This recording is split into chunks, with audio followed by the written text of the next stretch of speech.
শুভ সকাল সুপ্রিয় শিক্ষার্থী, আজকে ক্লাসে সবাইকে স্বাগত। আশা করি সবাই ভালো আছো, আমিও ইনশাল্লাহ তোমাদের দোয়ায় ভালো আছি। আমি মোহাম্মদ ফরিদুল ইসলাম মোল্লা, সহকারী শিক্ষক কম্পিউটার, বেরুল বাজার উচ্চ মাধ্যমিক বিদ্যালয়, মাগুরা সদর, মাগুরা। সুপ্রিয় শিক্ষার্থী, আজকে আমি তোমাদের সাথে অষ্টম শ্রেণীর বিষয় তথ্য ও যোগাযোগ প্রযুক্তির প্রথম অধ্যায় পার্ট 5 থেকে আলোচনা করব। আশা করি তোমরা সবাই মনোযোগ সহকারে আজকের এই ক্লাসটি উপভোগ করবে। সুপ্রিয় শিক্ষার্থী, চলো আমরা একটি ভিডিও দেখে আসি।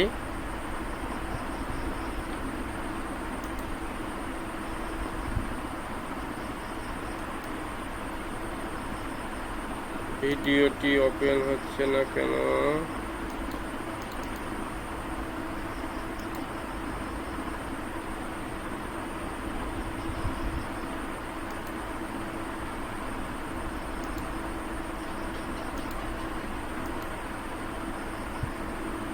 আমি আবার একটু ব্যাকে যে দেখি ভিডিওটি কেন ওপেন হলো না।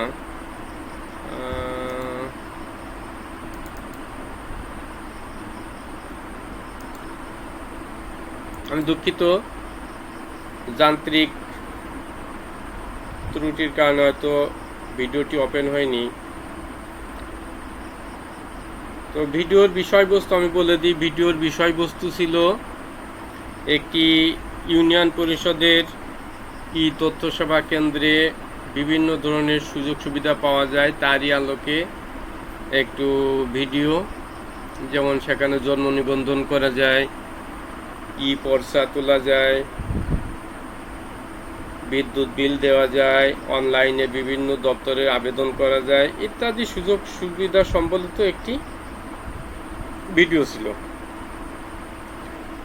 তো সেই ভিডিওতে ছিল সরকারি কর্মকাণ্ডে তথ্য যোগাযোগ প্রযুক্তির প্রয়োগ সম্পর্কিত। তাই আমাদের আজকের পাঠ হলো সরকারি কর্মকাণ্ডে তথ্য ও যোগাযোগ প্রযুক্তির প্রয়োগ।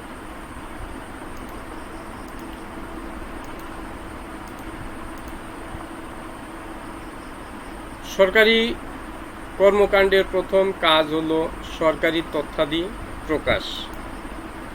অর্থাৎ একটি সরকার তার যে সমস্ত কার্যকলাপ কর্মকাণ্ড পরিচালিত করে সেই সম্পর্কিত তথ্য জনগণের সামনে উপস্থাপন করার জন্য সেগুলো প্রকাশ করতে হয়, জনগণকে অবহিত করতে হয়। এই জন্য কী করা হয়?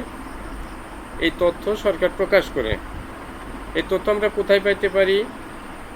www.bangladesh.gov.bd, এটা হলো বাংলাদেশ সরকারের ওয়েব পোর্টাল।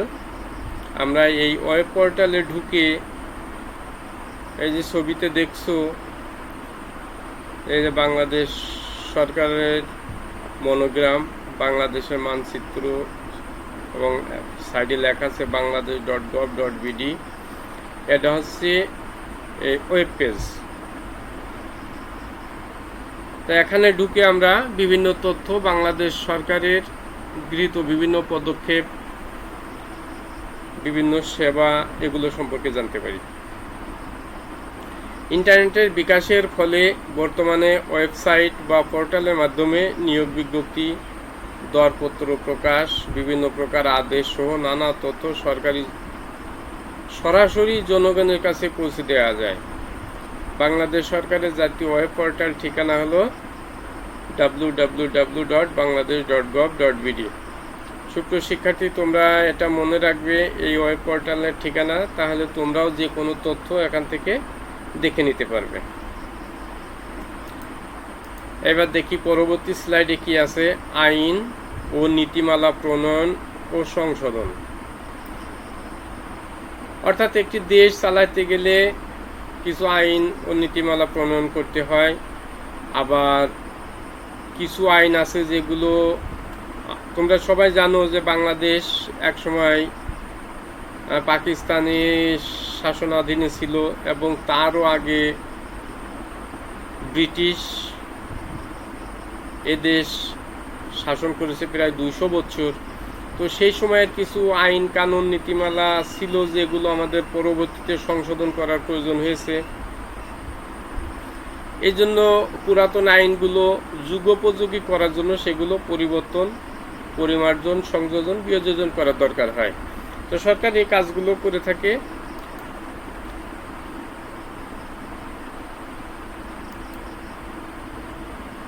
বিভিন্ন বিষয়ে সরকারের নীতিমালা, আইন ইত্যাদি প্রণয়ন ও সংশোধনের ক্ষেত্রে ইন্টারনেটের মাধ্যমে বর্তমানে সংশ্লিষ্ট দপ্তর জনগণের মতামত গ্রহণ করতে পারে। এছাড়াও কল সেন্টারের মাধ্যমে জনগণের যে অংশ ইমেইলে অভ্যস্ত নয় তাদেরও মতামত নেওয়া যায়। আমরা বিভিন্ন সময়ে দেখি আমাদের মোবাইল ফোনে বিভিন্ন মেসেজ আসে, কখনো কল আসে। এগুলোর মাধ্যমে সরকারি তথ্যাদি আমাদের সামনে উপস্থাপন করা হয়, আমাদের মতামত জানতে চাওয়া হয়।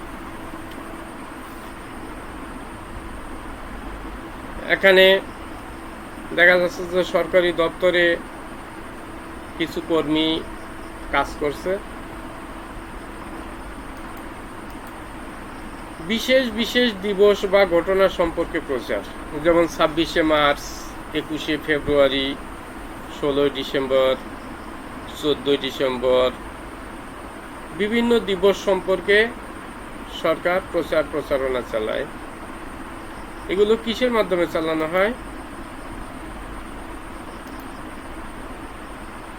দেখো, জনগণের একটি অংশ, যে অংশের কাছে বর্তমান 12 কোটি লোকের কাছে মোবাইল ফোন রয়েছে, সরকারি কোনো গুরুত্বপূর্ণ ঘোষণা মোবাইল ফোনের এসএমএস এর পূর্ণরূপ হলো শর্ট মেসেজ সার্ভিস বা খুদে বার্তার মাধ্যমে সরাসরি ওই সকল ব্যক্তির কাছে পৌঁছে দেওয়া যায়।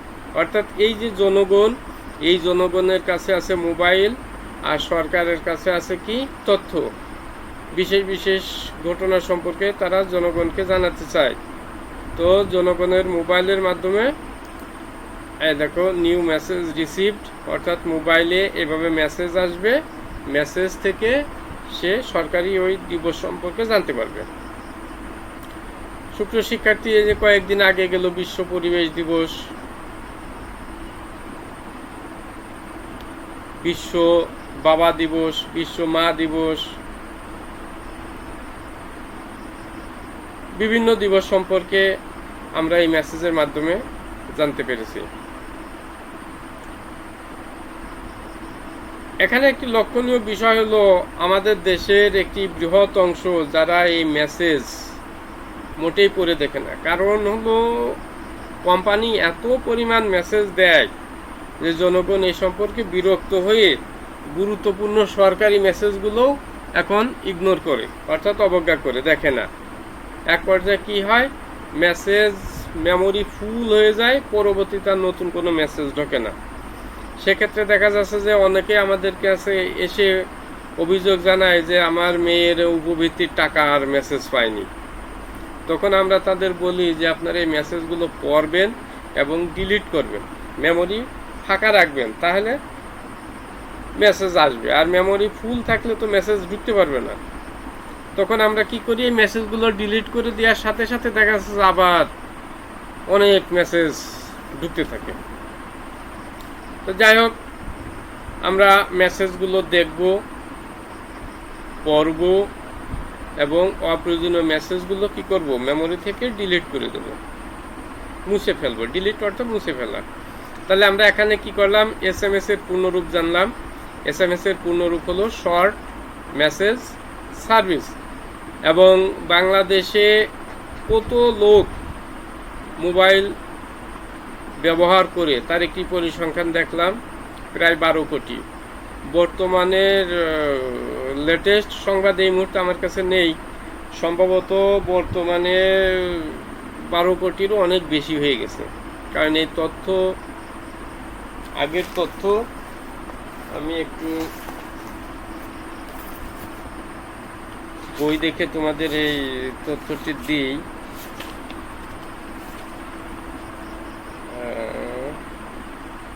দুঃখিত, এখানে সালটা উল্লেখ নেই, বইয়েও সালটা উল্লেখ নেই। তো যাই হোক, এটা আগের তথ্য, কারণ আমি 1-1.5 বছর আগে থেকেই এই দেখছি যে বাংলাদেশে প্রায় 12 কোটি লোকের কাছে মোবাইল ফোন রয়েছে। সুতরাং এই 21 সালের জুনে এসে আরও বেশি গ্রাহক থাকবে, এটাই স্বাভাবিক। তো যাই হোক, আমরা পরবর্তী স্লাইডে যাই। দোরগোড়ায় সরকারি সেবা। দোরগোড়া মানে কি? একেবারে মানুষের দরজায়, মানুষের ঘরের ভিতর সরকারি সেবা। কিভাবে? দেখো, ই পর্চা। ই পর্চা হলো জমির কাগজ, রেকর্ড। এই রেকর্ড এখন অনলাইনে পাওয়া যায়, সেই জন্য এই পর্চার নাম দেওয়া হয়েছে ই পর্চা, অর্থাৎ ইলেকট্রনিক পর্চা। বর্তমান দেশের সকল জমির রেকর্ডের অনুলিপি অনলাইনে সংগ্রহ করা যায়। এই সেবাটির নামই হলো ই পর্চা। আগে কি করতে হতো? অফিসে গিয়ে লাইনে দাঁড়িয়ে ঘন্টার পর ঘন্টা অপেক্ষা করতে হতো, তারা হাতে লিখতে যে অনেক ভুলভ্রান্তি হতো। এখন সেটা কি করা হয়? কম্পিউটারে সংরক্ষিত আছে, সেখান থেকে জাস্ট প্রিন্ট দেওয়া হয়।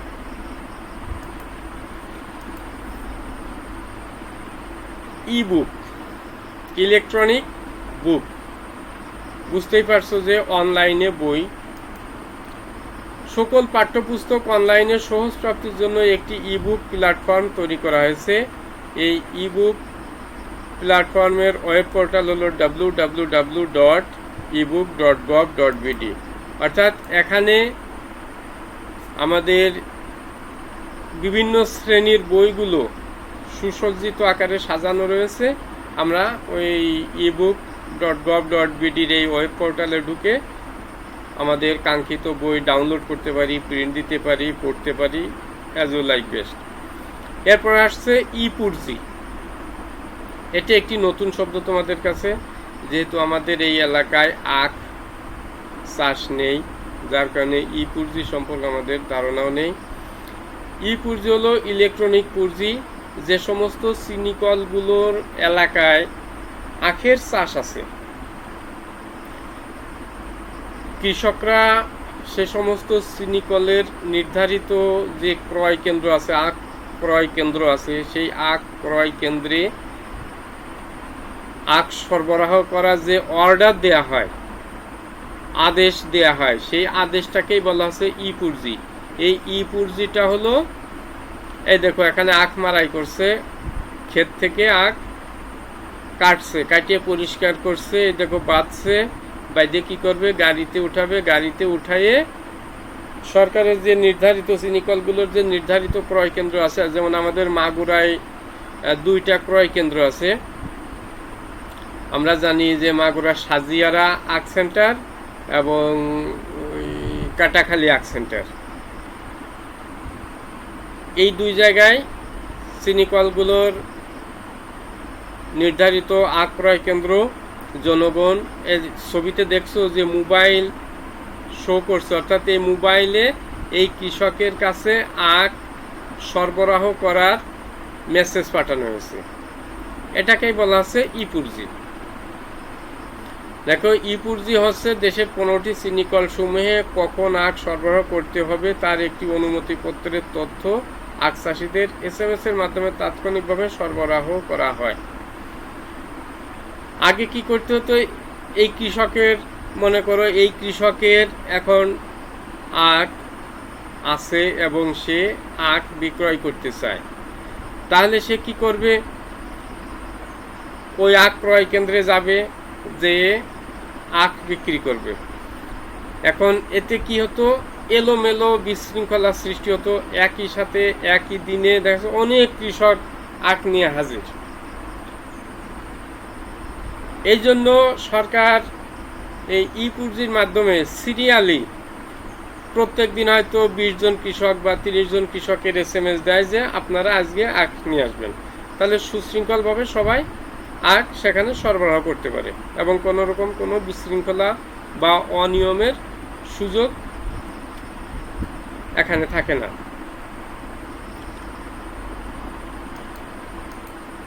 এরপরে আসছে কি পাবলিক পরীক্ষার ফলাফল প্রকাশ। তোমরা সবাই নিশ্চয় অবগত আছো, যেহেতু অষ্টম শ্রেণীতে পড়ো, তোমরা পিএসসি পরীক্ষার ফলাফল পেয়ে আসছো কিসের মাধ্যমে? ইন্টারনেটের মাধ্যমে পেয়ে আসছো, মোবাইলের মাধ্যমে পেয়ে আসছো। এখন সকল পাবলিক পরীক্ষার ফলাফল অনলাইনে এবং মোবাইল ফোনের মাধ্যমে প্রকাশ করা হয় এবং পাওয়া যায়। এখানে ছাত্রছাত্রীদের একটি অংশ দেখছো যে উল্লাস করছে, তারা পরীক্ষার ফলাফল পেয়েছে। আমাদের সময় আমাদের কি করতে হতো? জেলা শহরে অথবা উপজেলা শহরে যেতে হতো, সেখান থেকে রেজাল্ট সংগ্রহ করতে হতো। কত ভিড়, কত অভিভাবকের জটলা হতো, আমরা শিক্ষকরা এই রেজাল্ট আনতে পারতাম না, এত সমস্যার সৃষ্টি হতো। দুঃখিত। কিন্তু এখন আমাদের স্কুলেও কেউ রেজাল্ট নিতে আসে না, সবাই কি করে ঘরে বসেই তার রেজাল্ট নেয়, মার্কশিট তুলে ফেলে, পরে আসে যে স্যার আমি এত নম্বর পেয়েছি, আমার রেজাল্ট এই হয়েছে, আমাদের জানায়। এগুলো এখন খুব সুবিধা হয়েছে, এর জন্য সরকারকে অসংখ্য ধন্যবাদ। এরপর আসছে কি ই স্বাস্থ্য সেবা।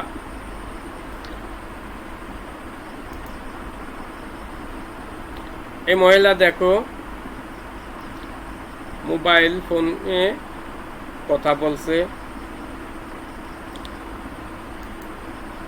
সরকারি হাসপাতালে কর্মরত চিকিৎসকরা এখন মোবাইল ফোনে স্বাস্থ্য পরামর্শ দিয়ে থাকেন। অর্থাৎ আমার কোনো সমস্যা হয়েছে, আমি ডাক্তারের কাছে ফোন করছি, ফোন করে আমার অসুবিধার কথা বলছি, ডাক্তার প্রেসক্রিপশন করে আবার মেসেজ পাঠিয়ে দিচ্ছে যে এই ওষুধ এই কয়বার খাবেন, বা ওষুধের নাম লিখে দিচ্ছে, পরামর্শ দিয়ে দিচ্ছে।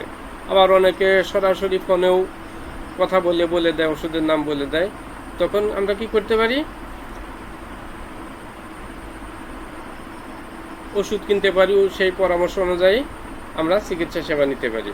তো এই যে অনলাইনে মোবাইলের টেলিফোনের মাধ্যমে চিকিৎসা সেবা নেওয়া হচ্ছে, এটাকেই বলা হচ্ছে ই স্বাস্থ্যসেবা। একক কাজ। সুপ্রিয় শিক্ষার্থী, এতক্ষণ আমরা যে আলোচনা শুনলাম এবং দেখলাম, তার উপর ভিত্তি করে আমরা কতটুকু আয়ত্ত করতে পেরেছি সেটা তোমাকে একটু কাজের মাধ্যমে প্রমাণ করতে হবে। তোমাকে এই কাজ দুইটি করতে হবে: বাংলাদেশ সরকার জাতীয় ওয়েব পোর্টাল ঠিকানা কি এবং SMS এর পূর্ণরূপ কি, খাতায় একটু লিখতে হবে। সুপ্রিয় শিক্ষার্থী, তোমরা লেখো। আমার এই ল্যাপটপে চার্জ শেষের পথে, আমি একটু ওই বিদ্যুৎ সংযোগটা দিয়ে আসি।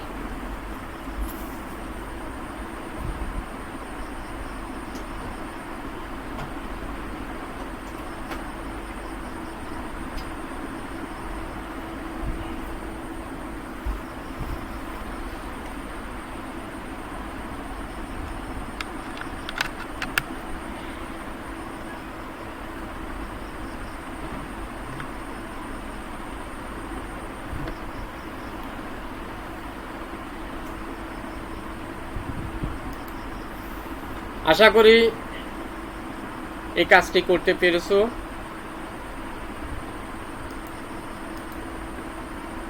সুপ্রিয় শিক্ষার্থী, এরপর আসছে কি অনলাইনে আয়কর রিটার্ন প্রস্তুত করুন। এটা সরকারি আরেকটা কাজ।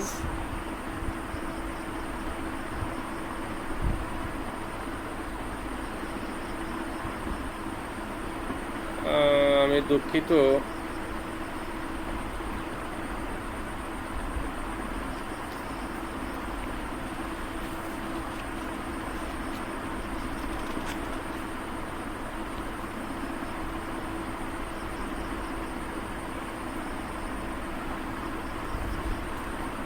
এরপর আসছে অনলাইনে আয়কর রিটার্ন প্রস্তুত করুন। পরিষেবার বিল পরিশোধ। সুপ্রিয় শিক্ষার্থী, পরিষেবার বিল পরিশোধ হলো আমরা গ্যাস, ইনকাম ট্যাক্স, বাসা ভাড়ার বিল, তারপরে বিদ্যুৎ বিল, পানির বিল ইত্যাদি বিল এই অনলাইনে এখন প্রদান করতে পারি।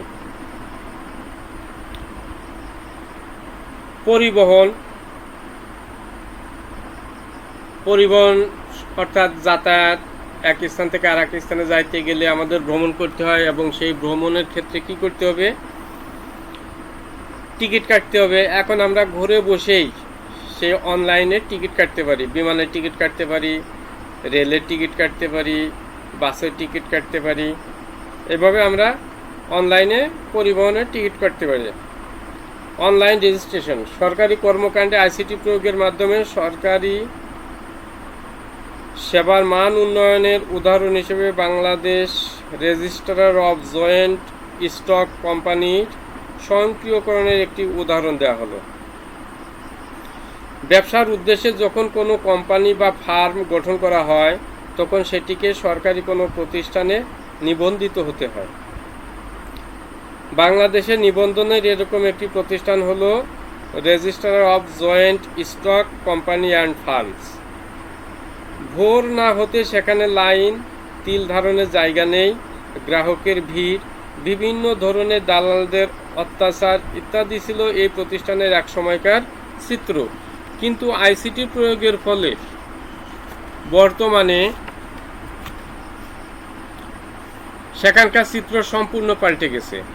Registrar of joint stock company and ফার্মসের ওয়েবসাইট www.roc.gov.bd থেকে এখন অনেক কাজ সম্পন্ন করা যায়। কয়েকটি কাজের অতীত ও বর্তমান অবস্থা ছক আকারে দেখানো হলো। সুপ্রিয় শিক্ষার্থী, আমি একটু পড়ছি, দেখো কাজ অতীতে কেমন ছিল, বর্তমানে কেমন হয়েছে। যেমন নামের ছাড়পত্র আগে নিতে গেলে কমপক্ষে 7 দিন সময় লাগতো, এখন সেখানে 30 মিনিটেই নামের ছাড়পত্র পাওয়া যায়। নিবন্ধন করতে গেলে আগে কমপক্ষে 30 দিন সময় লাগতো, এখন 4 দিনে হয়ে যাচ্ছে। বিভিন্ন প্রকার ফি প্রদান করতে ভোর থেকে লাইনে দাঁড়িয়ে যেতে হতো, এখন ব্যাংকের মাধ্যমে হচ্ছে খুব দ্রুত। নিবন্ধনের জন্য অফিসে যাতায়াত কমপক্ষে 6 বার, এখন 1 বারও নয়, কারণ এখন ঘরে বসেই অনলাইনে নিবন্ধন করা যাচ্ছে।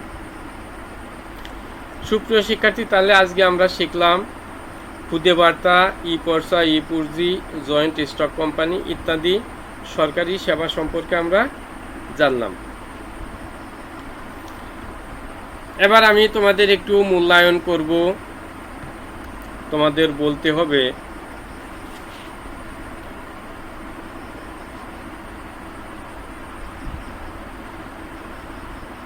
ই পুঁজি কি।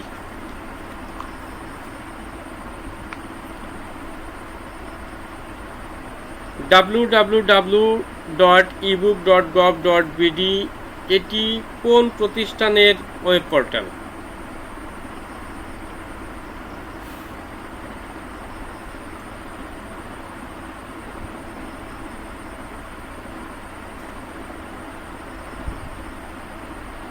EMTS এর পূর্ণরূপ কি? EMTS এর পূর্ণরূপ কি?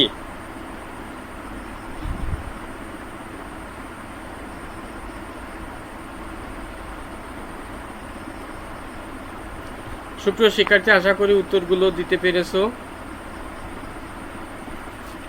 তো আজকে আর নয়, সবাইকে ধন্যবাদ জানিয়ে আমি আমার আজকের ক্লাস এখানে শেষ করছি।